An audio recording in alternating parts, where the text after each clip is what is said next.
प्रदूषण की स्थिति है पूरे उत्तर भारत की है, और जब तक ये पांचों राज्य केंद्र सरकार के साथ मिलकर के संयुक्त रूप से अपनी कार्ययोजना को बनाने में और उस कार्ययोजना को जमीनी हकीकत पहुंचाने में सक्रिय नहीं होंगे, तब तक प्रदूषण की जो स्थिति है उसको नियंत्रित करना काफी कठिन काम है। दिल्ली के अंदर हम लगातार ग्रैप 1 हो, ग्रैप 2 हो, ग्रैप 3 हो, ग्रैप 4 हो, सभी ग्रैप के नियमों को सख्ती के साथ लागू कर रहे हैं, लेकिन हमारे चारों तरफ सभी सरकारें जिस तरह से उदासीन और निष्क्रियता के साथ हाथ पे हाथ रख करके बैठी हैं और जिस तरह से सेंट्रल गवर्नमेंट चुप्पी साध करके अपने जिम्मेदारी से पीछे हटा हुआ था, मुझे लगता है कि माननीय सर्वोच्च न्यायालय के निर्देश के बाद इनकी संयुक्त बैठकें होंगी।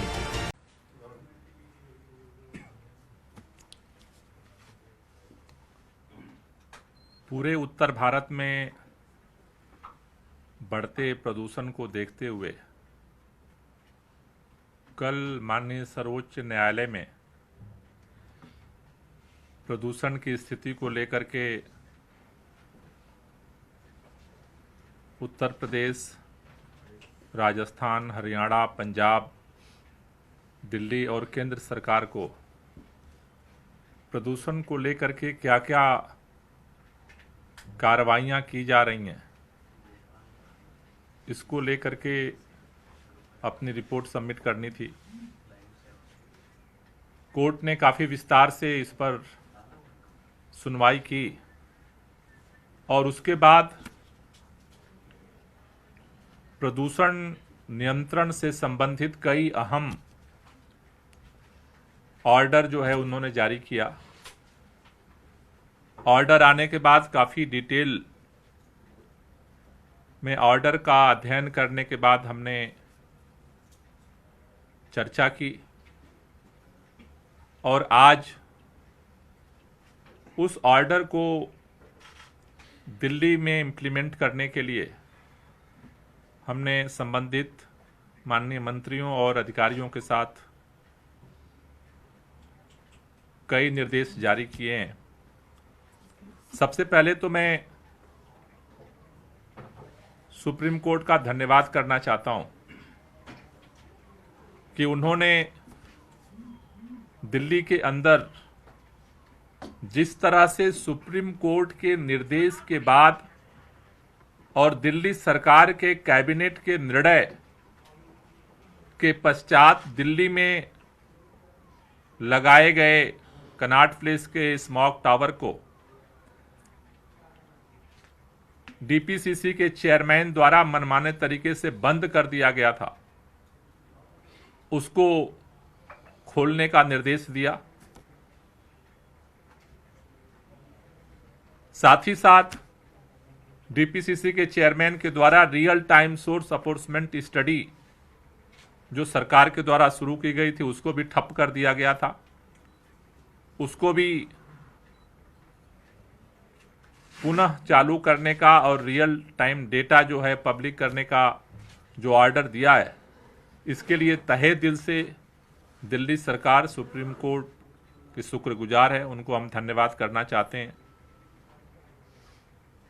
पिछले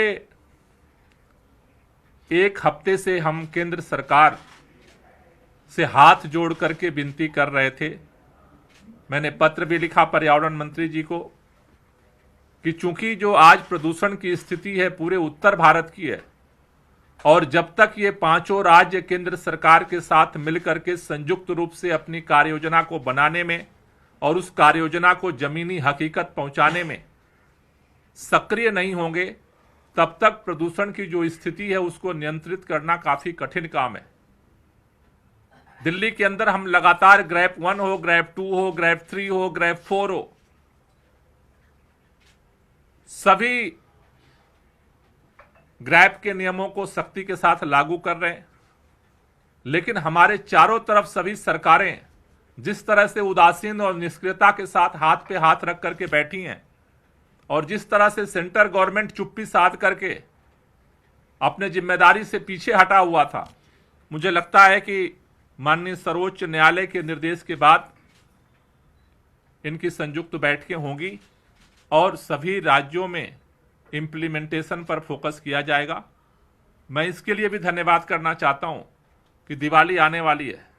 दिवाली के लिए पटाखों पर प्रतिबंध दिल्ली में लगाया गया।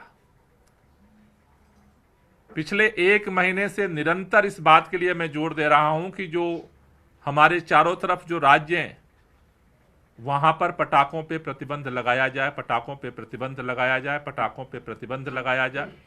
लेकिन कोई न सुनने को तैयार है न कोई बोलने को तैयार है।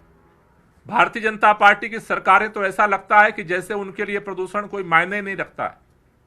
उनका एक ही फार्मूला है, बयानबाजी फार्मूला। सुबह उठते हैं, एक प्रेस नोट जारी करते हैं और प्रदूषण उनका कम हो जाता है। CAQM ग्रेप 1 बनाता रहे, उनको कोई फर्क नहीं पड़ता। 2 बनाता रहे, कोई फर्क नहीं पड़ता। 3 का ऑर्डर जारी करता रहे, कोई फर्क नहीं पड़ता। 4 का ऑर्डर जारी कर दिया, कोई फर्क नहीं पड़ता। जब 1 लागू हुआ तब भी भारतीय जनता पार्टी बयानबाजी कर रही थी, 2 हुआ तब भी बयानबाजी कर रही थी, 3 हुआ तब भी बयानबाजी कर रही थी, 4 हुआ तब भी बयानबाजी कर रही थी। बयानबाजी से वो केवल प्रदूषण को कंट्रोल करना चाहते हैं।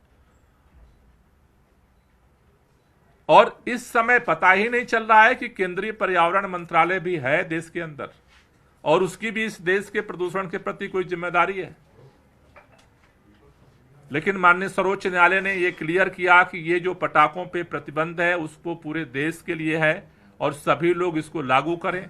मुझे लगता है कि शायद हमारी अपील का, हमारे निवेदन का तो कोई असर नहीं हुआ, लेकिन सर्वोच्च न्यायालय के शायद इस निर्देश का असर होगा और कम से कम जो इस विपरीत जो मौसम की स्थिति है, हवा की जो स्थिति है, इसमें शायद जो दिवाली का एक खतरा मंडरा रहा है कि उस समय स्थिति और खतरनाक ना हो, शायद इससे हमें थोड़ी सी जो है वो सहूलियत जो है वो शायद हमें मिल पाएगी। सर्वोच्च न्यायालय ने इस बात को भी नोट किया है। सर्वोच्च न्यायालय ने ऑर्डर दिया था कि NCR के राज्यों को कि जो अलग अलग गाड़ियां हैं, जो अलग अलग फ्यूल पे चलती हैं, उनको स्टिकर उन पे लगाया जाए। उन्होंने कल रिमार्क दिया कि दिल्ली अकेला राज्य है जिसने इस टास्क को पूरा किया। किसी और राज्य ने इसको भी नहीं लागू करना जरूरी समझा। केवल अकेला दिल्ली ने जो है, अकेला दिल्ली राज्य है जिसने जो है इस टास्क को जो है पूरा किया।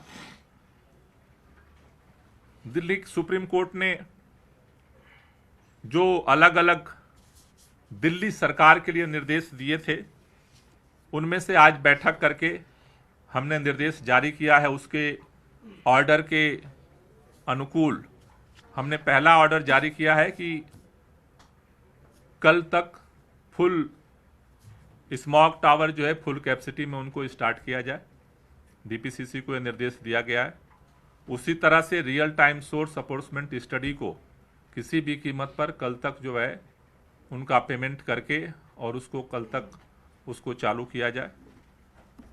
साथ ही साथ सुप्रीम कोर्ट ने एक ऑर्डर में ऑब्जर्वेशन दिया था कि इस समय खासतौर से जो लोकल जो आग की घटनाएं होती हैं, बायोमास बर्निंग की घटनाएं होती हैं, उस पर कार्रवाई की जाए।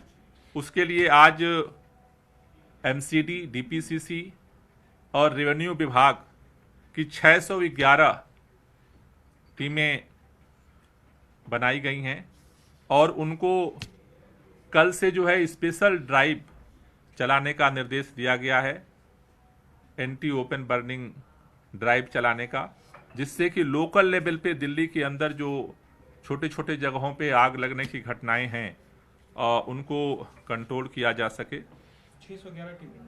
611 टीमें।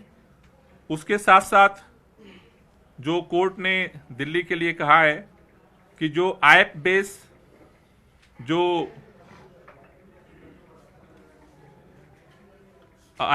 जो रजिस्ट्रेशंस हैं, उनमें जो बाहर के स्टेट से जो टैक्सियां आती हैं उनको बैन लगाया जाए।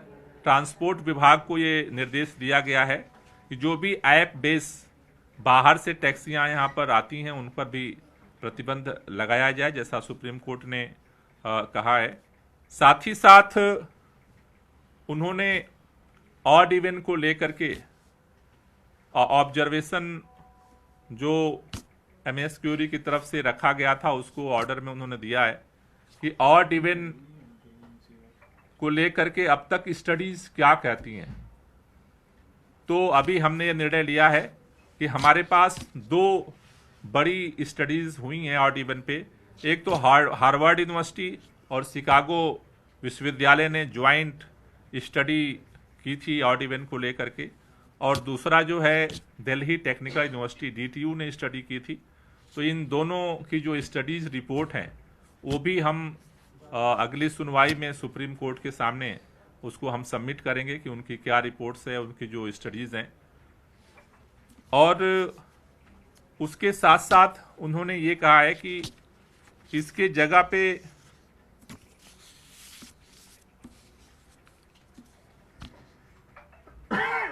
उसके बाद जो है उन्होंने ये कहा है कि जो ये स्टिकर डीजल पे जो स्टिकर वाले जो ऑरेंज कलर की जो टैक्सी हैं उनको बंद करने के लिए, तो हमने ट्रांसपोर्ट डिपार्टमेंट को एग्जामिन करने के लिए दिया है कि एग्जैक्ट कितने नंबर हैं जो ऑरेंज कलर की जो टैक्सीज हैं उसमें BS3 और BS4 की जो बहुत सारी जो BS4 की जो डीजल की जो गाड़ियां हैं ऑलरेडी बैन हैं ग्रैब के थ्रू।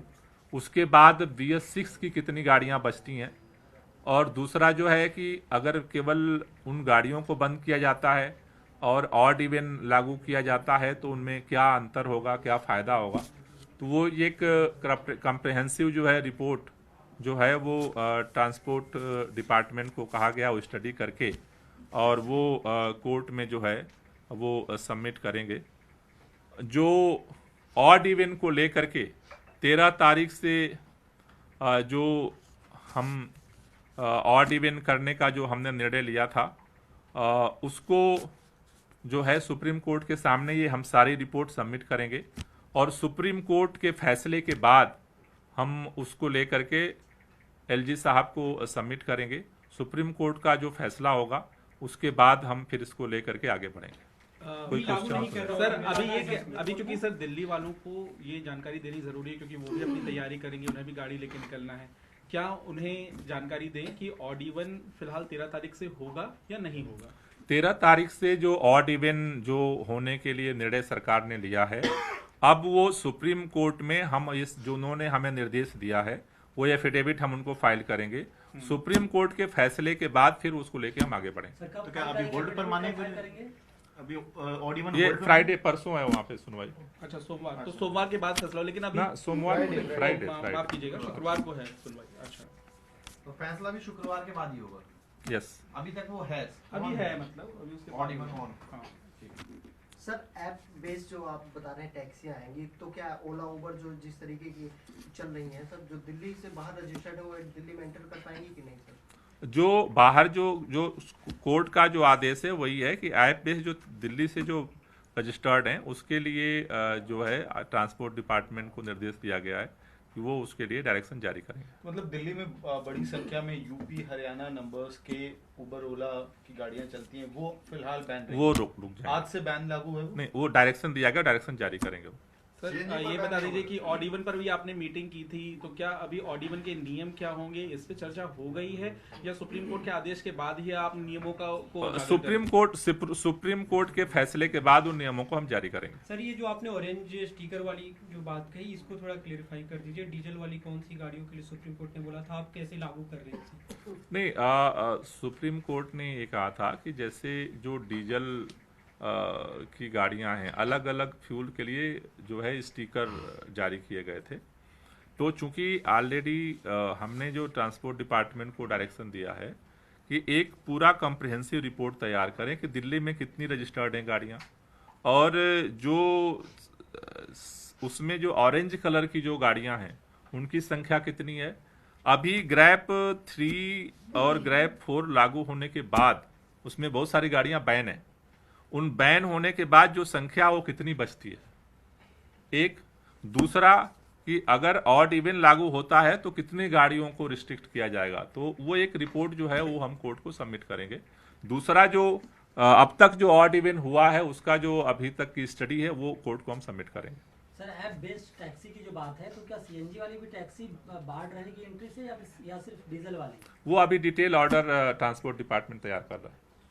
स्कूलों को लेकर सर आज एक इम्पोर्टेंट निर्णय हुआ है कि विंटर वेकेशन कर दिया जाए। क्या इसी मीटिंग में फैसला हुआ? और क्योंकि जो जनवरी दिसंबर में विंटर वेकेशन होता था अभी कर दिया गया, तो आपको लगता है कि ये प्रदूषण की समस्या लंबी चलेगी और बच्चों को नुकसान होगा? नहीं, उसमें केवल इतना किया गया है कि चूंकि आमतौर पर जो है विंटर की छुट्टियां होती हैं हर साल, तो विंटर की जो छुट्टियां होती हैं उसमें ये अभी छुट्टी जो है वो विंटर की छुट्टियों में जितने दिन का ये ब्रेक अभी लिया जा रहा है, वो विंटर की छुट्टियों में उतना वो निकल जाएगा। सर लेकिन अगर आप ऑड इवन लागू करते हैं और ऐप बेस्ड जो गाड़ियां हैं हरियाणा यूपी नंबर्स की, इनकी एंट्री बैन होती है, तो दिल्ली वालों के लिए प्रॉब्लम्स एग्रीवेट हो जाएंगी फिर? नहीं, दिल्ली वालों के लिए प्रॉब्लम देखिए, अभी जो चूंकि ऐप बेस्ड टैक्सी को तो अदर स्टेट से स्टॉप करने का डायरेक्शन जो है सुप्रीम कोर्ट का है, उसको हम लागू कर रहे हैं। अब जहां तक आप बात कर रहे हैं, तो हम ज़्यादा से ज़्यादा चाहते हैं, बेसिक पर्पज क्या है कि पब्लिक ट्रांसपोर्ट को यूज़ किया जाए। अभी भी जो हमने बसों की जो फ्रीक्वेंसी है और मेट्रो की जो फ्रीक्वेंसी हमने बढ़ाई है, तो अभी हमारे पास पर्याप्त कैपेसिटी है। सर एक जानकारी चाहिए सर कि ट्रैफिक से कितना कंट्रीब्यूशन हो रहा है पोल्यूशन में सर, इसका कुछ डेटा आप लोगों के पास सर? ट्रैफिक से मतलब वाहनों के निकलने वाले वाहनों से? जी, वाहनों का देखो, वाहनों का तो अलग अलग समय का अलग अलग कंट्रीब्यूशन है। इस समय अगर हम देखें तो जो पहले स्टडीज हुई हैं, तो स्टडी वो कहती है कि दिल्ली के अंदर जो पोल्यूशन है उसमें से लगभग 31% जो है वो दिल्ली का कंट्रीब्यूशन है, और उसके बाद 69% कंट्रीब्यूशन जो है वो बाहर के सोर्सेज का है, चारों तरफ से आ रहा है। जो दिल्ली का है उसमें जो दिल्ली का है उसमें जो इस समय का जो है, जो दिल्ली का पोल्यूशन है, उसमें लगभग 30% से 35% तक वाहनों का कंट्रीब्यूशन है। सर पुरानी स्टडी क्या कहती है, क्योंकि कल कोर्ट में भी बात हो रही थी कि ऑड इवन बहुत प्रभावशाली नहीं है, तो कोर्ट को हम क्या बताने जा रहे हैं कि हम जब पहले 3 बार लगाया है तो इतना फर्क आता है? क्या ऐसा कोई आंकड़ा हमारे पास है? वो मैंने आपको बताया कि 2 स्टडी हुई है ऑड इवन को लेकर के, एक हार्वर्ड यूनिवर्सिटी और शिकागो यूनिवर्सिटी की ज्वाइंट स्टडी हुई है इसको लेकर के, और दूसरा जो है DTU ने, दिल्ली टेक्निकल यूनिवर्सिटी ने भी इस पे स्टडी किया है। उन दोनों स्टडी को हम कोर्ट के सामने रखेंगे। अच्छा, कोर्ट के सामने रखकर फिर जो कोर्ट कहेगा फिर उस हिसाब से आगे बढ़ेंगे। यस सर आगे पराली को लेकर भी लगातार चर्चा हो रही है। आप हरियाणा और यूपी का जिक्र कर रहे हैं, तो वहीं पंजाब का भी जिक्र है। पराली को लेकर अभी क्या स्थिति है, क्या आंकड़े आपके पास आ रहे हैं, और जो मॉनिटरिंग हो रही है उसमें क्या नजर आ रहा है? देखिए, पराली की घटनाएं जहाँ तक पंजाब के अंदर है, पंजाब में पिछले साल की तुलना में पराली जलने की घटनाएं कम हुई हैं, लेकिन जो पराली अभी भी जल रही है उसको नियंत्रित करने की ज़रूरत है। और इस संदर्भ में भी कल सुप्रीम कोर्ट में पंजाब की तरफ से बात रखी गई थी, और सुप्रीम कोर्ट ने अपने ऑर्डर में भी वो बात रखी है कि इसका समाधान के लिए सबको मिलकर प्रयास करना पड़ेगा। और इसके लिए जो 2 चीज़ें हैं, एक तो जो कोर्ट के ऑर्डर में आया है कि इसके लिए जो अभी सब्सिडी हम किसानों को दे रहे हैं मशीनों पे, उसकी जगह जो है, चूंकि उनको जब तक फ्री में मशीनें नहीं मिलती हैं तो उनको अपने तरफ से पैसा लगाना पड़ता है, वो खरीदते नहीं हैं। तो उसके सलूशन के लिए जो बची हुई है उसके लिए पंजाब ने जो रखा है कि उसमें उनको जो मशीनें हैं उन पर पूरी तरह से फुल सब्सिडी हो, और उसके लिए 50% सेंट्रल गवर्नमेंट जो है एक फंड बनाया जाए उसमें कंट्रीब्यूट करे, 25% पंजाब करे और 25% दिल्ली करे। तो ये भी ऑर्डर में आया है। दूसरा जो कोर्ट ने कल कहा है कि जितने SHO हैं लोकल, वो रिस्पॉन्सिबल होंगे, उसको मॉनिटर करें, और युद्ध स्तर पे अभी जो पराली जल रही है कम होने के बावजूद भी उसको इमीडिएट प्रभाव से उसको रोका जाए। DGP और चीफ सेक्रेटरी उसको मॉनिटर करें।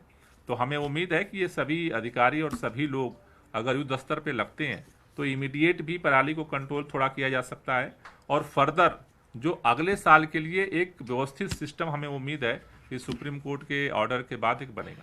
सर NO2 बढ़ने की कहीं कहीं से खबर आ रही है कि PM 2.5 PM 10 ये तो चिंता के सबब थे ही, लेकिन जो ज्यादा बिजी इलाके जैसे ITO का चौराहा है, यहाँ पर NO2 के बढ़ने की आ रही है, तो इसको लेके वो कुछ जगहों पे इस तरह की चीजें होती हैं, खासतौर से वो भी वही होती हैं जहाँ पर व्हीकल पोल्यूशन वाला और बायोमास बर्निंग, ये दो चीज़ें ऐसी हैं कि जो NO2 को बढ़ा देती हैं।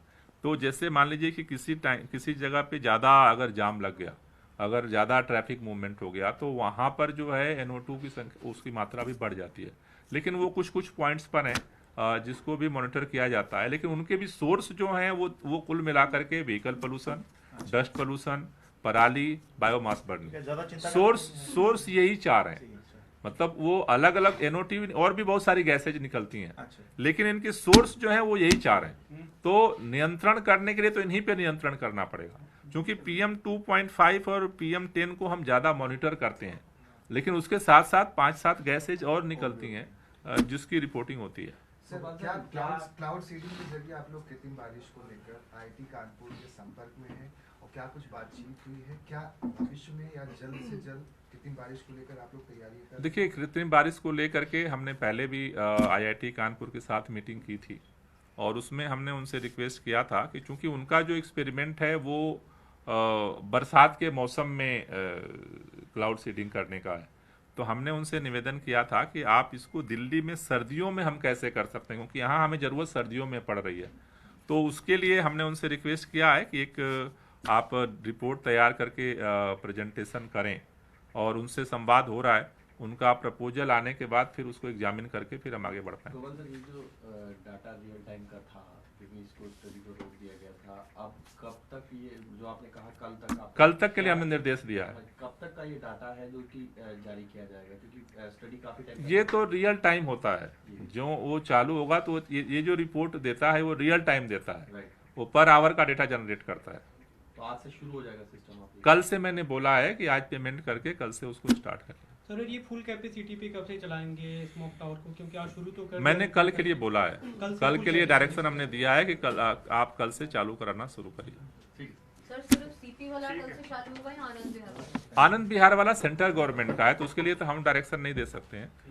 दिल्ली सरकार की तरफ से जो है वो कनाट प्लेस का है, उसके लिए हमने डायरेक्शन दिया है। लेकिन सर, क्योंकि वो भी दिल्ली में आनंद विहार में प्रदूषण का स्तर ज्यादा होता है, तो क्या आपने कोई बातचीत की है कि उससे भी चालू किया जाए? केंद्र सरकार से एक बार आप पूछेंगे तो बता पाएंगे कि उन्होंने क्या किया है। थोड़ा लगातार बातचीत करते रह रहे हैं, हमारी तो सुनते ही नहीं है, हम तो चिट्ठी लेके भेजे, जवाब भी नहीं भेजा उन्होंने। सर, खट्टर साहब भी कह रहे हैं कि हरियाणा में पराली बहुत कम जल रही है पिछले साल के मुकाबले।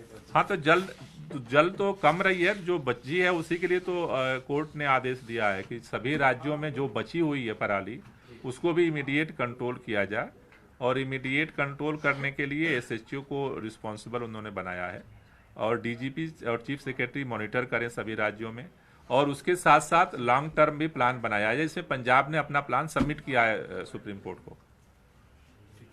Thank you sir. अंदर ही बाइक हम यही इंतजार कर रहे हैं।